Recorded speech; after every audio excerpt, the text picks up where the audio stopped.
Step 2.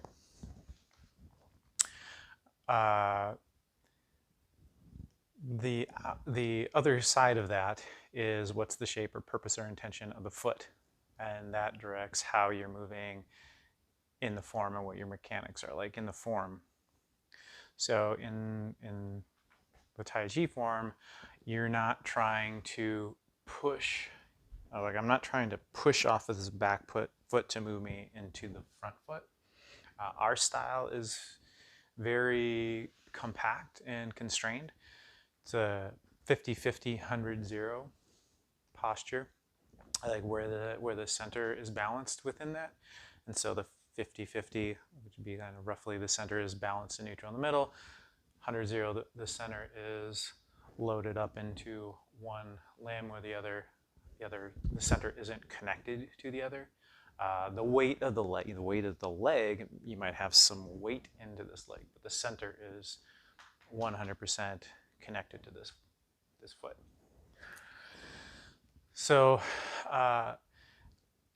this is where having a well-defined quality of the center line vertically through your body helps, because the more defined that center line is, the more you can sung through that center line. You don't want the center to collapse. You just want all the meat that's hanging off of that center line to release and let go. So starts out external, like what's the meat and or like what's the skin doing, then what's the muscle doing, what are the tendons doing, what are the ligaments doing, what's the bone doing, what's the marrow doing. You're just getting further and further and further and releasing each layer without collapsing. So the more you release, especially if the center is fairly well defined and those principles are maintained, the more pressure that you will feel build up into the foot. You don't want to feel the pressure build up in the body, so I don't want the pressure to, eventually I don't want the pressure to be in my thighs. Definitely don't want it to be in the joints. Don't want it to be up high in the neck or in the face or anywhere else. You want that pressure to get lower and lower and lower and lower. So as you're sung through the body, especially if you have your center line, you'll feel, if you're doing it correctly, the pressure will build lower. And it's the pressure on the feet you're really after. You don't want to have pressure or tension stuck anywhere in your body. So it's a process. If you feel that there's pressure or tension somewhere, that might be where you want to put your awareness and ask your body to release that tension, let go. And it's really, you have to be mindful that you are letting go of, it might be letting go of the tension, it might be letting go of the idea of letting go. You don't want to necessarily let go of the structure, so you're not trying to collapse. So if I have my center balanced, it's like this competing, this up and down. I don't want to sacrifice the up for the down and vice versa.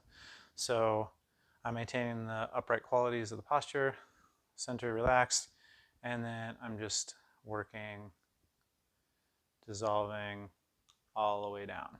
So the sinking and the releasing of the tension up above will increase the pressure on the foot.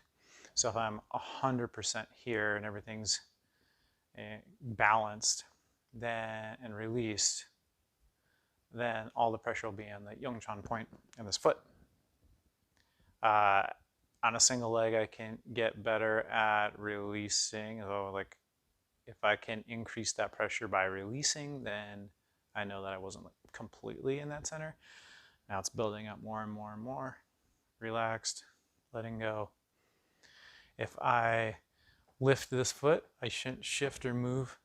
Everything is already down. So the exercise that we use for this is this 5-element stepping. So forward, backward, left, right, center. Before I get into that, just explain a little bit of this idea of a Tiqua. And this is how, in our form, we get the center line to connect from the back to the front foot. And in the beginning, it is more of a physical action. So the qua, it's kind of squared. It's facing forward, but so you don't want to have it too rotated. It's kind of moving in the forward direction. And then also with like a rotation or tucking, you want to have that action defined as well. It is really, it's more of like it's not a tuck of the pelvis per se. It's more of an opening in the front of the qua. So if I'm 100% back here, I'm relaxed, I'm strong, I feel the pressure on that foot. I'm releasing that, I'm letting that pressure release, and the movement of that energy going up starts to move me forward. And as it starts to move forward, I open the qua, this one a little bit more, and what you'll feel is that the pressure on the opposite foot starts to increase. So that opening of the qua allows the energy to come up and then connect to that front foot, the Yongchuan. So as soon as I feel that connect and drop and release, then I'm done. I can probably go further with it. So going 100% would be like moving more and more and more, increasing the pressure there. That would take you out of 50-50. So for the purposes of this form, you kind of stay in this 50-50. 100-0, your center, pressures there, release, moving forward, Tiqua connects to the front foot, and I'm done. I stop as soon as I feel that, then I let that release. So wherever you are in the form, for any posture, any shape, this is where it finishes. So you don't want to get to here.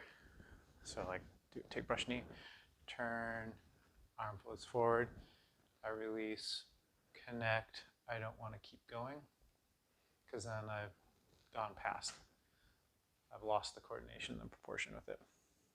So you have to be really sensitive to where the timing happens in your body with this form. So the stepping drill is 50-50. I'm turning, I shift, I let the weight and pressure build up on this foot completely. I'm relaxed, I'm dropped. This foot is empty. Step out, step the foot, turn the center, pivot the back heel, connect to the Yongchuan. And then I'm just going to pause, really make sure that my center, 100% here, I'm released, pressure's building up on the foot. And then I release that pressure, the energy's carrying my center forward. Tiqua, so it's like a little bit of a tilt, which really feels like an opening of this qua. And then I feel my center then connect and the energy connect to the right foot here. And then I'm done. You get a sense of feeling that. I turn my whole trunk in this position. And then kind of the opposite, I release. It sinks down into this foot. Everything's dropped. I'm totally balanced. I don't have to shift to maintain my center. Step out. I turn the center, pivot the back heel. 100% in this foot, my center. Feel that pressure, release as much as I can. Then I release that. Shift to 50-50 with the Tiqua. So this is kind of the counterpoint to the no action in the hands. I don't want my feet to be active here. So I want them to just be very neutral, connecting to the earth and relaying the drop, the pressure of the drop downward. I don't want to grab. I want to be aware that my toes aren't tightening up or the muscles aren't tightening up. I don't want to be shifting too much back to the heel once I'm done from the inside to the outside. I want the foot to be completely neutral. It's just this contact point between the energy going down and the earth coming up. So foot's not doing anything, it's not trying to direct it, it's just this point in the middle. The more neutral that it is, the better it can transfer that energy momentum.